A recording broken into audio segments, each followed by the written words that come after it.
umuyobozi wa komisiyo ishinzwe gutegura amatora muri Kenya kuri uyu wa mbere yatangaje ko William Ruto ari we watsinze amatora y'umukuru w'igihugu.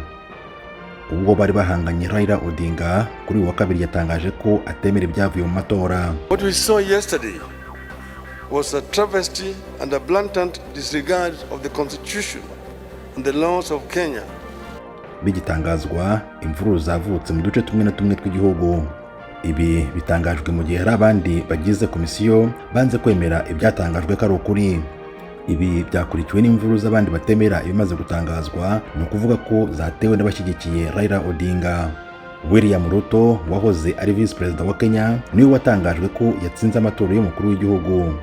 Juliana Cherera, umuyobozi wungirije wa komisiyo y'amatora, ari kumwe n'abandi batatu bakorana, yabwiye itangazamakuru ko batemera ibyavuye mu matora.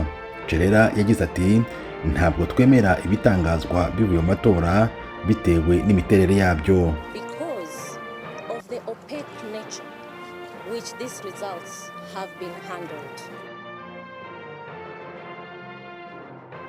Iminota mike nyuma yaho, perezida wa komisiyo y'amatora wa Chebukati yahise ajya kuri podium gutangaza uwatsinze. Abadiplomate n'indorerezi mpuzamahanga bari bamaze gusohoka mbere yuko hatangazwa uwatsinze, nkaho bari biteze ko hari ikintu kigiye kuba. Muri ako kanya abashyigikiye Ruto bahise bihutira kujya kuri podium ahatangarijwe uwatsinze. Chebukati yavuze ko William Ruto yabonye amajwi arenze 50% yari akenewe kugira ngo abe perezida. Raila Odinga wari uhanganye na William Ruto ntabwo yageze ahatangajwe amajwi y'uwatsinze. Ruto yashimiye cyane komisiyo y'amatora, yumvikanye ndetse avuga ko ari intwari, ndetse yongeraho ko nta kongera kureba inyuma ahubwo ari ukureba ejo hazaza. Ibyavuye muri iyi ntsinzi ya Ruto yatangajwe byateye benshi ubwoba, bibaza niba ibyabaye nyuma yo gutangaza uwatsinze amatora mu bihe bitandukanye atari byo bigiye kwisubiramo. Kenya imaze kumenyerwa ko ibamo buri gihe urugomo rwa nyuma y'uko uwatsinze amatora atangazwa. Mu mwaka wa 2007 abantu barenga 200,000 barapfuye nyuma y'uko hatangajwe perezida wari umaze gutangazwa ko yatsinze amatora. Nyuma yaho mu yandi matora yakurikiyeho abandi bantu 100 nabo bahasiga ubuzima. Mu mujyi wa Kisumu aho Odinga afite abafana benshi, ntibatindiganije bahise berekana neza uko bakiriye ibyavuye mu matora.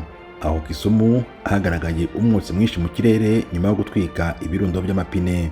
Polisi yateye ibyuka biryana mu maso kubigaragambya basakuza bavuga ngo Chebukati agomba kugenda, ndetse basakuza bagira bati nta Raila nta mahoro.